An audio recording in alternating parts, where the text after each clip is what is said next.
आज भारत के प्रथम राष्ट्रपति श्री राजेंद्र प्रसाद का जयंती है और वो पहले भारत के राष्ट्रपति थे। और जब देश आज़ाद हुआ था, आज उनको पूरा देश और पूरा विश्व उनको नमन और प्रणाम करता है। और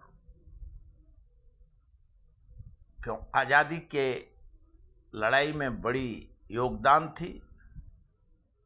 और जब भारत आज़ाद हुआ तो उत्तर प्रदेश में जवाहरलाल नेहरू और बिहार में राजेंद्र प्रसाद जी पहले राष्ट्रपति चुने गए और प्रधानमंत्री के रूप में जवाहरलाल नेहरू को प्रधानमंत्री पद मिला। आज पूरे देश में और विश्व में जवाहरलाल नेहरू को लोग याद करते हैं। और आज राजेंद्र बाबू का जयंती है, इसके लिए भारत उनको नमन और प्रणाम करता है। देश में और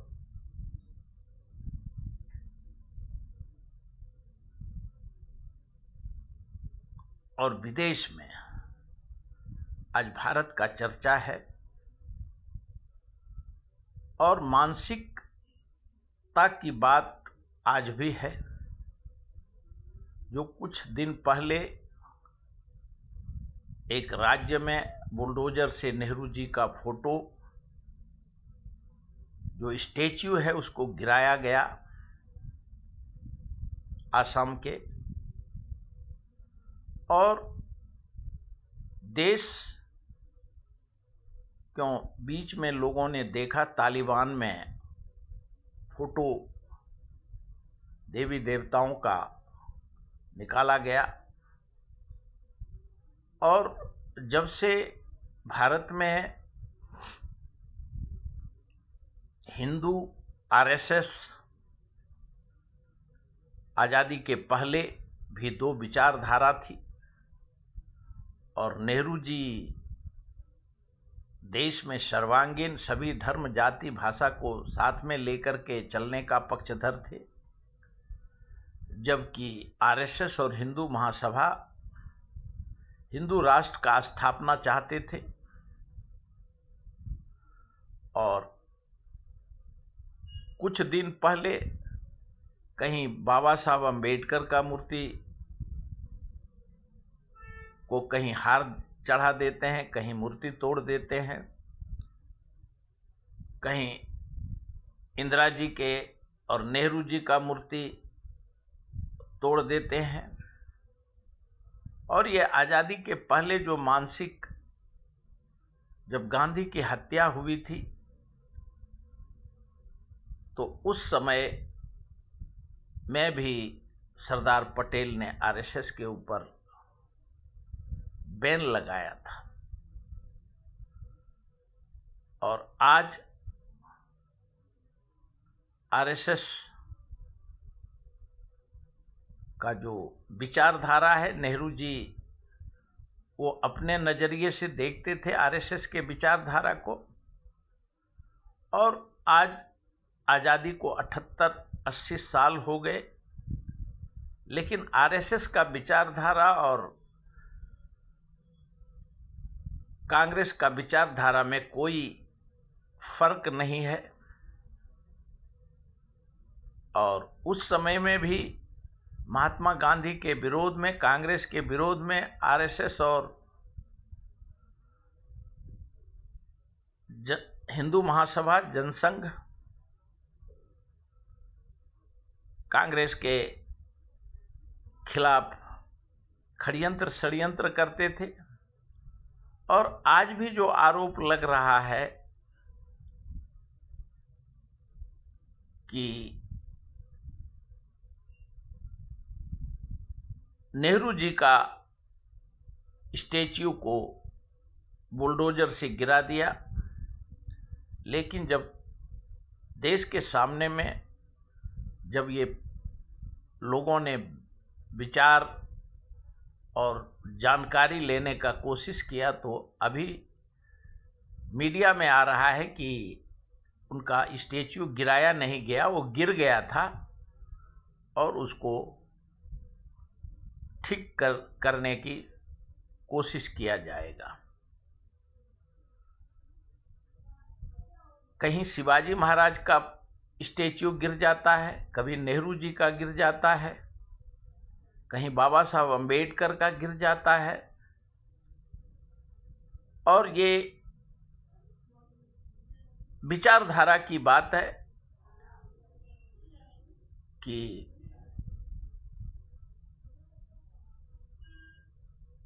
क्यों जो विचारधारा आज भी वही बरकरार है। और हिंदूवादी हिंदू विचारधारा आरएसएस के ऊपर राहुल गांधी जी जो आरोप लगाते हैं कि भारतीय जनता पार्टी और आरएसएस का विचारधारा जो है, चाहे वो जनसंघ हो, संघी हो, उनके ऊपर वो पूरे देश में आज राहुल गांधी जो कहते हैं कि 38-40 मुकदमा हमारे ऊपर भारतीय जनता पार्टी और नरेंद्र मोदी के सरकार ने किया है। लेकिन ये पहले अंग्रेजों से माफ़ी मांगते थे, माफ़ी वीर हैं। और आज भी उन्होंने कहा कि देश को, राहुल गांधी जी ने कहा कि आज भी ऑपरेशन सिंदूर हो और आज भी ये माफ़ी वीर हैं, आज भी माफ़ी मांगते हैं। और आज तो उन्होंने, राहुल गांधी जी का जो मीडिया ये आ रहा है, उन्होंने कहा कि नरेंद्र मोदी कहते हैं कि विश्व में आर्टिफिशियल इंटेलिजेंट के समारोह में कांग्रेस ने देश को बदनाम किया। आज राहुल गांधी ने कहा है कि नरेंद्र मोदी ने बच्ची के साथ बलात्कार करके भारत का नाम बदनाम किया है। भारत को विश्व में आज तक कभी जिस बदनामी का नहीं हुआ था वो आज हुआ। अभी अमेरिकन संसद में हिलरी क्लिंटन का इन्वेस्टिगेशन है और पूरे विश्व में, और जो सुब्रमण्यम स्वामी आरोप लगा रहे हैं कि नरेंद्र मोदी ने देश का बदनाम किया और उनको पद पे बने रहने का कोई अधिकार नहीं है। और मई महीना तक नरेंद्र मोदी को जाना होगा, क्यों वो जेफरी एप्स्टीन हो, मानसी सोनी हो और सुब्रमण्यम स्वामी भारतीय जनता पार्टी के नेता हैं। और अंदर पूरा देश देख रहा है कि क्या है। वैसे जो पत्रकार ने सवाल उठाए तो उन्होंने कहा कि राहुल गांधी के बारे में कि विरोधी पक्ष क्यों नहीं उठा रहा है, तो सुब्रमण्यम स्वामी ने कहा वो नीच है, वो अंदर से नरेंद्र मोदी उसको 12 साल से उसके ऊपर कोई एक्शन नहीं लेता है। और स्वामी जी बोले कि हम तो इंदिरा गांधी और कांग्रेस का आज भी हम विरोधी हैं, लेकिन नरेंद्र मोदी ने वो देश के साथ डबल स्टैंडर्ड करता है और स्वामी जी का आरोप है। एक तरफ अमेरिका के राष्ट्रपति डोनाल्ड ट्रंप जी कहते हैं कि मैं नरेंद्र मोदी को बदनामी से बचा रहा हूं।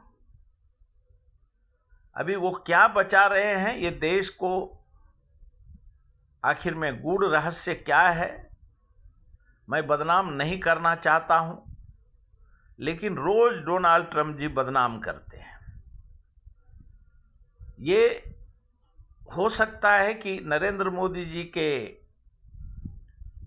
विकास के यात्रा से वैश्विक स्तर पे इंस्टाग्राम में 100 मिलियन फॉलोअर्स नरेंद्र मोदी जी का है, और हो सकता है अमेरिका के राष्ट्रपति डोनाल्ड ट्रंप जी उनसे डरते होंगे। और लेकिन जो सवाल कांग्रेस पूछ रहा है कि इजराइल में जाकर के भारत के प्रधानमंत्री ने हिंदुस्तान का बदनामी किया, जब वो भाषण देने उठे तो वहाँ के संसद उनका बहिष्कार किया, उनका विरोध किया, और जो झूठा प्रचार प्रसार नरेंद्र मोदी करते हैं और देश को उन्होंने बदनामी के गर्त पे छोड़ दिया है। और आरएसएस, बीजेपी और नरेंद्र मोदी एक षड्यंत्रकारी संगठन है जो भारत को आज़ादी के पहले और आज भी बदनाम कर रहा है।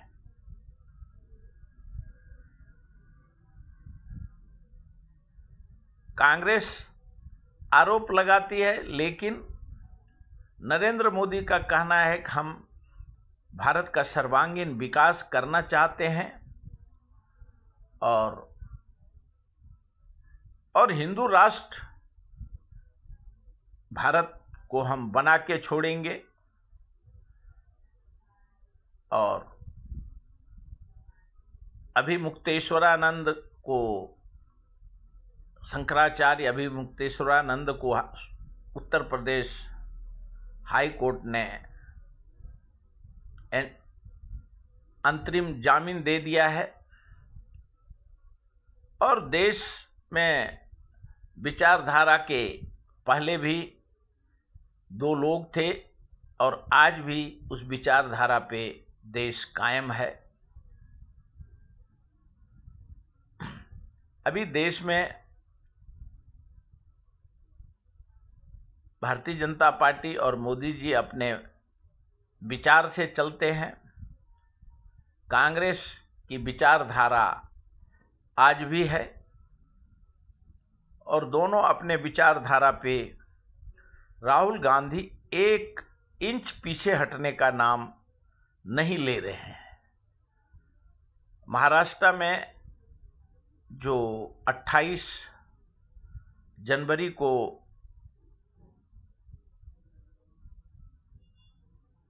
हवाई जहाज हेलीकॉप्टर से महाराष्ट्र के उप मुख्यमंत्री अजीत दादा पवार का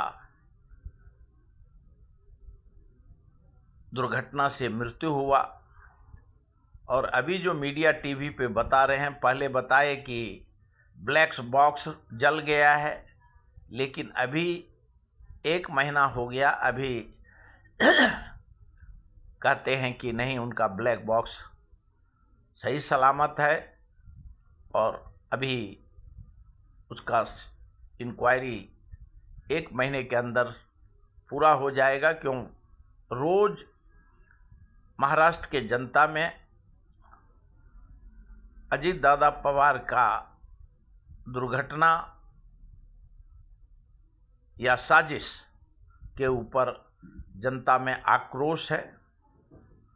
और महाराष्ट्र के मुख्यमंत्री जी से रोहित दादा पवार मिले और भरसक पक्ष विपक्ष के भूमिका में दोनों में चर्चाएं हुई हैं। राज्य के जनता को शायद इंक्वायरी का कुछ दिन में सही रिपोर्ट सामने में आएगा। अभी तक इतना ही।